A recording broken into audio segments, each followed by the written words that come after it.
اے اللہ تیرا محبوب گناہوں کے بوجھ سے تیری پناہ مانگتا ہے، اے اللہ تیرا محبوب قرض کے بوجھ سے تیری پناہ چاہتا ہے۔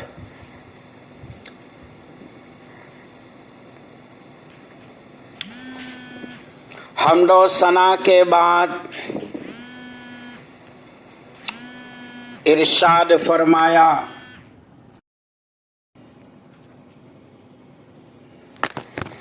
حمد و ثنا کے بعد ارشاد فرمایا، میں محمد بن عبداللہ بن عبد المطلب بن ہاشم عربی ہوں، مکی ہوں، میرے بعد کوئی نبی نہیں آئے گا، لوگوں میں بیمار ہوں، عنقریب دنیا سے رخصت ہونے والا ہوں، اللہ تعالیٰ سے ملاقات کا شوق اور جذبہ بہت بڑھ چکا ہے، البتہ امت کی جدائیگی پر افسوس ہے، پتہ نہیں میرے بعد کیا حال ہوگا۔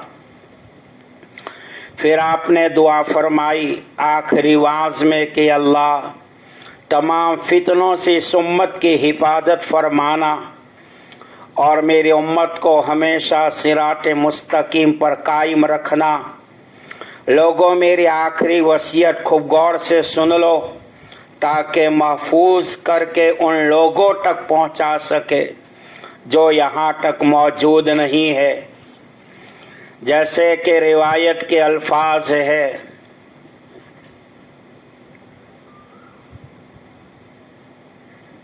لِيُبَلِّغَ الشَّاهِدُ وَالْغَائِبُ فَإِنَّ الشَّاهِدَ عَسَىٰ أَن يُبَلِّغَ مَنْ هُوَ أَوْعَىٰ لَهُ مِنْهُ۔ لوگوں میری آخری وصیت خوب غور سے سن لو، محفوظ کر کے ان لوگوں تک پہنچا دو جو یہاں موجود نہیں ہے، آج کے بعد مجھ سے کچھ سننے کا موقع شاید نہ مل سکے گا۔ پھر آپ نے فرمایا کہ لوگوں، اللہ نے اپنی کتاب میں حلال حرام اچھی بری تمام چیزیں بیان فرما دی ہے، یعنی قرآن پاک میں۔ پھر فرمایا کہ قرآن کے حلال کو حلال اور حرام کو حرام سمجھو جو اللہ نے بیان کیا ہے قرآن پاک میں۔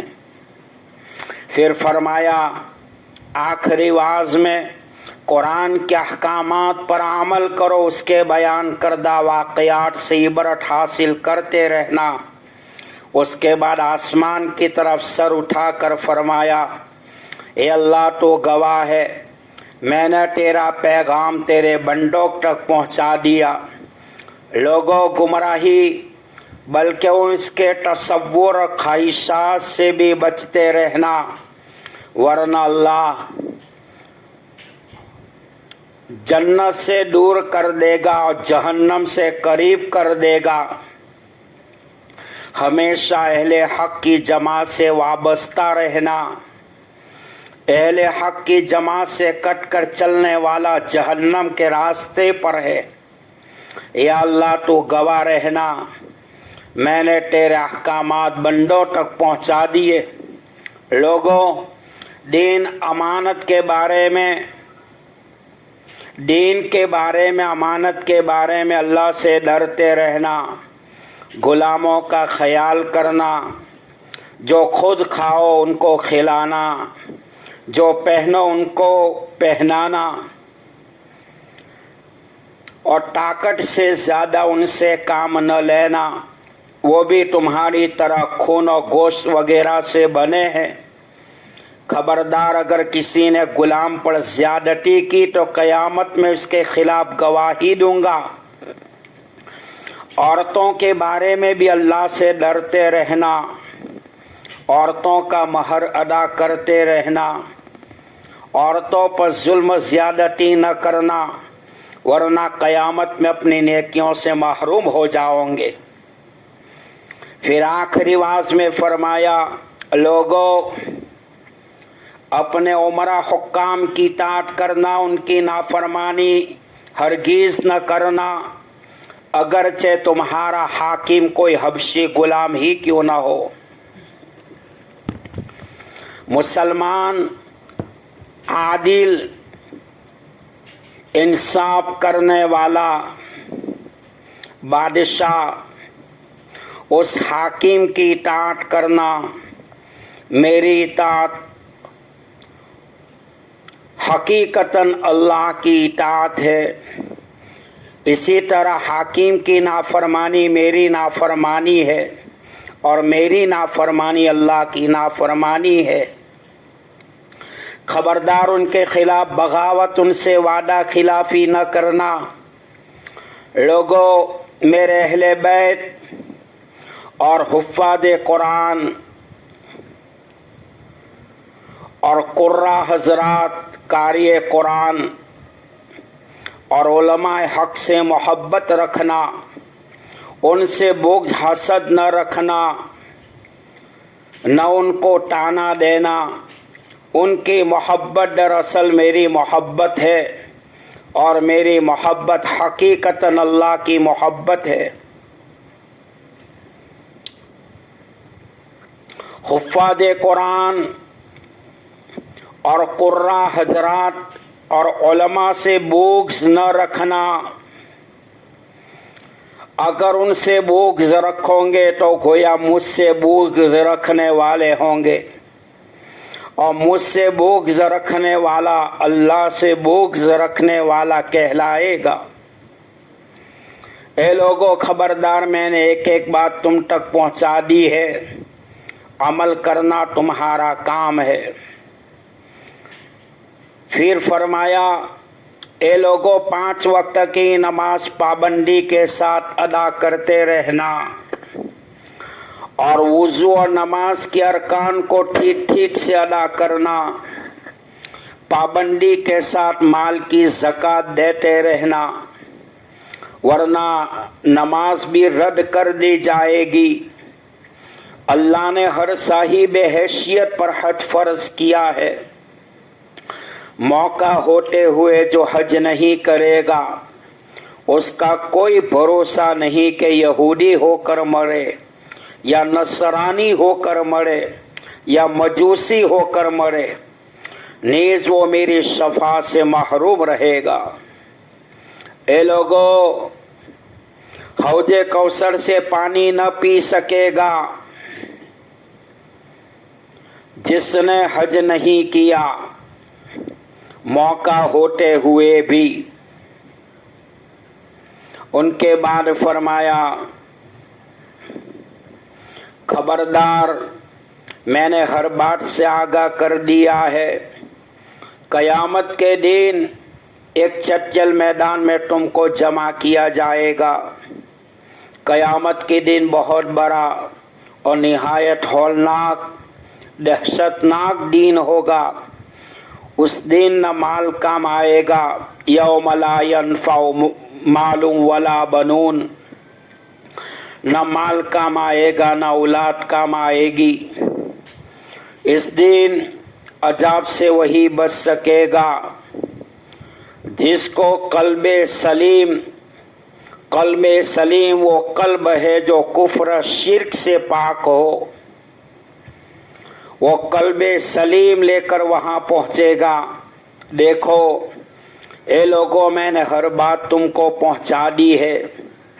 اپنی زبان کی حفاظت رکھنا، آنکھوں کو رونے کا عادی بنانا، دلوں میں خشوع اور خضوع پیدا کرنا، جسموں کو راحت کا عادی نہ بنانا، اللہ کے دین کے خاطر تکلیف مشقت برداشت کرنا، دشمنان اسلام سے جہاد کرتے رہنا، ایمان کو خالص رکھنا، اپنے بھائیوں کو نصیحت کرتے رہنا، آپس میں حسد نہ رکھنا، ورنہ تمہاری نیکیاں قیامت کے میدان میں برباد ہو جائے گی۔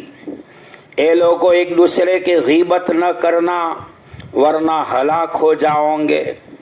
خبردار، میں نے تمام باتیں کھول کھول کر بیان کر دی۔ قیدیوں کو آزاد کرنے اور کرانے کے خاطر خاص طور پر کوشش کرنا، نیک اعمال کی فکر اور کوشش رکھنا، کسی پر ظلم نہ کرنا، زیادتی نہ کرنا، ورنہ سمجھ لو کہ مظلوم کا حمایتی اللہ ہے، وہی تم سب کا حساب لینے والا ہے اور اسی کی طرف تم کو لوٹ کر جانا ہے۔ معصیت و نافرمانی کے ساتھ اللہ ہرگز تم سے خوش نہیں ہوگا۔ خوب سن لو، اچھے اعمال کرے گا اس کا فائدہ اسی کو ہوگا، جو برے اعمال کرے گا اس کا وبال اسی پر پڑے گا۔ پروردگار بندوں پر ذرا بھی ظلم نہیں کرتا۔ قیامت کے دن سے ڈرو اے لوگو، جس دن ہر ایک کو اس کے کیے ہوئے اعمال کا پورا پورا بدلہ مل جائے گا، کسی پر ظلم نہیں ہوگا۔ میں ان قریب دنیا سے رخصت ہونے والا ہوں، یہ بیماری اسی کی علامت ہے۔ تمہارا دین امانت اللہ کے حوالے کرتا ہوں۔ میرے ساتھیوں، تم پر اور میری پوری امت پر سلامتی ہو۔ ان کے بعد فرمایا السلام علیکم ورحمۃ اللہ وبرکاتہ۔ اس کے بعد ممبر سے اتر کر ہمیشہ کے لیے حجر مبارکہ میں داخل ہو گئے۔ روایت میں آتا ہے حضرت فاطمہ رضی اللہ تعالیٰ عنہا قریب میں کھڑی تھی۔ ام المومنین صدیقہ کائنات رفیق حیات عفیف عالم صدیقہ بنت صدیق خلوتوں کی رازدار امہات المومنین مخدومۃ المسلمین حضرت عائشہ رضی اللہ تعالی عنہا فرماتی ہے وصال ایسے وقت میں ہوا جب کہ میرے گھر میں چراغ جلانے کے لیے تیل بھی نہیں تھا۔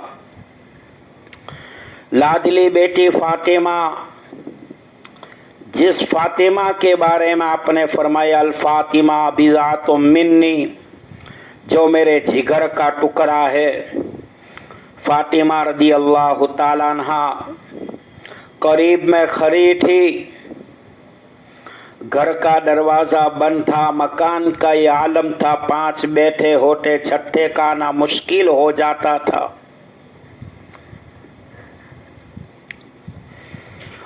باہر سے کسی نے دروازہ کھٹکھٹایا، السلام علیکم ورحمۃ اللہ وبرکاتہ، هل ادخل، السلام علیکم کہا۔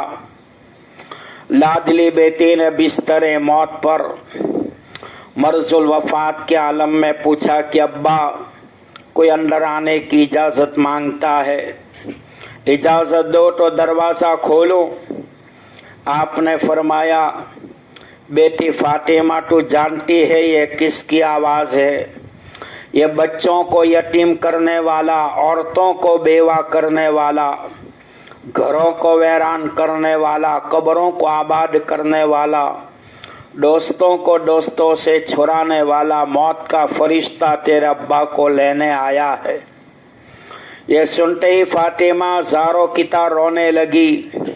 مرض الوفات کے عالم میں بھی آپ نے دست مبارک کو اٹھایا اور بیٹی فاطمہ کی آنکھوں سے نکلنے والے آنسو کے قطرات کو پوچھا اور فرمایا بیٹی فاطمہ صبر کر لے، اللہ تیرے میرے صبر کے بدلے میری امت کو معاف فرما دے۔ اس سے پہلے عرش بری کا نمائندہ روح القدوس نزل به الروح الامین ذی قوت عند ذی العرش مکین مطاع ثم امین، حضرت جبرائیل علیہ السلام تشریف لائے اور فرمایا کہ یا رسول اللہ صلی اللہ علیہ وسلم، جنت آپ کی ملاقات کے لیے، جنت آپ کے لیے مستعد کر دی گئی ہے، جنت کی حوریں ویلکم کرنے کے لیے تیار ہے۔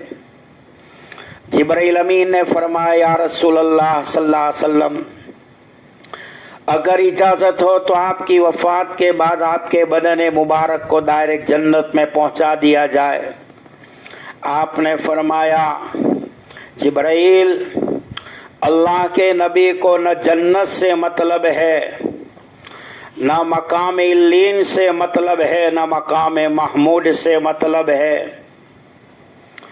نبی کو مطلب ہے تو اپنی امت سے مطلب ہے کہ میری وفات کے بعد بھی میرے بدن کو میرے امتی کے بیچ میں رکھنا، امتی کے لیے سلامتی کی دعائیں کرتا رہوں گا۔